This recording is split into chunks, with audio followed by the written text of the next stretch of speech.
Hey guys, this is Asaf from Qualitas Group. Today we're going to do our second video on the QT dashboard, and we're going to do a deeper dive on creating a chart and what exactly is required whenever we create a chart. So I'm going to open one of the charts that we already have in this dashboard, and as you can see, these are basically the details that we want to put in whenever we create a chart, and obviously getting some raw data that helps us understand what's exactly in this chart. Um, on the type section over here, we can basically choose what are the chart types that we would like to get. Um, and in addition, here below, we've got some title, the description about this chart. Now to the more data section over here. Um, we have the ability to obviously select what is the table that we would like to fetch the data from, and of course what are the fields that we would like to see later on in the table below, which is very helpful, especially whenever trying to validate what is the data or looking for a specific record which is supposed to appear in this table below. Next we have the x-axis. X-axis basically, as you can see over here, we're concatenating the year and the month of the creation date of a bug. The same way we could have decided that we would like to see defects by functionality. So by simply refreshing the page, um, we can see production bugs sliced by functionality, and of course we can see the severity of the bugs, and the severity is determined here using the serious field. Going downwards, I'm going to skip some of the fields and jump straight towards custom query. Custom query, the reason why I'm talking about it is because it is very common to use custom query because it's used whenever we're trying to filter, to include or to exclude records from a chart.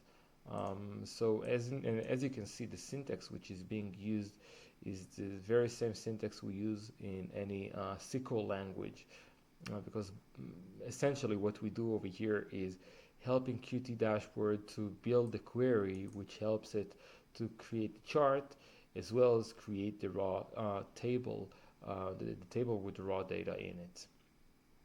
So this is in a very nutshell of how do we create a chart, and feel free to get on board with Qt dashboard and play around with it more and see your data in a nice and fancy way, so you can get it on top of a dashboard. In addition to it, a couple of more words about Qt dashboard. So Qt dashboard gives you the ability to sync up with multiple sources at once. Meaning if your defects are being managed in several systems, let's say in Raleigh, in Jira, and maybe a third system, and you're just trying to get one unified view of what's your status or how many bugs were identified or correlate between production bugs and non-production bugs, this is exactly what Qt dashboard is being used for.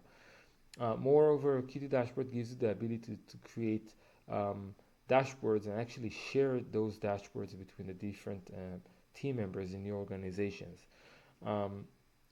If there are any dashboards that you're even looking to make completely public, that can be done as well. So those can be shared on a TV, and actually have sort of like a presentation mode when you can see only the charts without the sidebar over here, etc.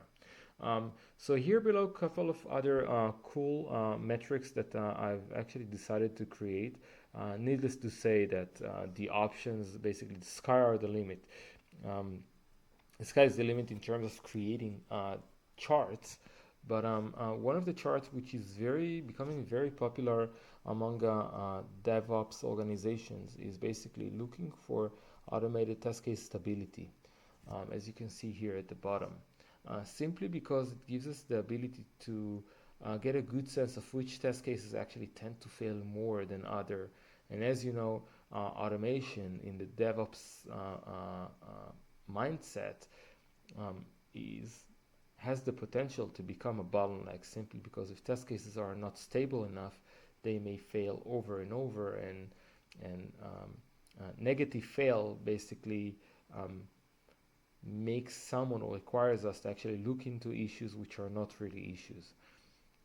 So that is one of the metrics that helps automation teams or whoever is in charge of automation within your organization to get a good sense of what is the success rate or stability rate for a test case, automated test case, which is being executed. So that's in a nutshell for today.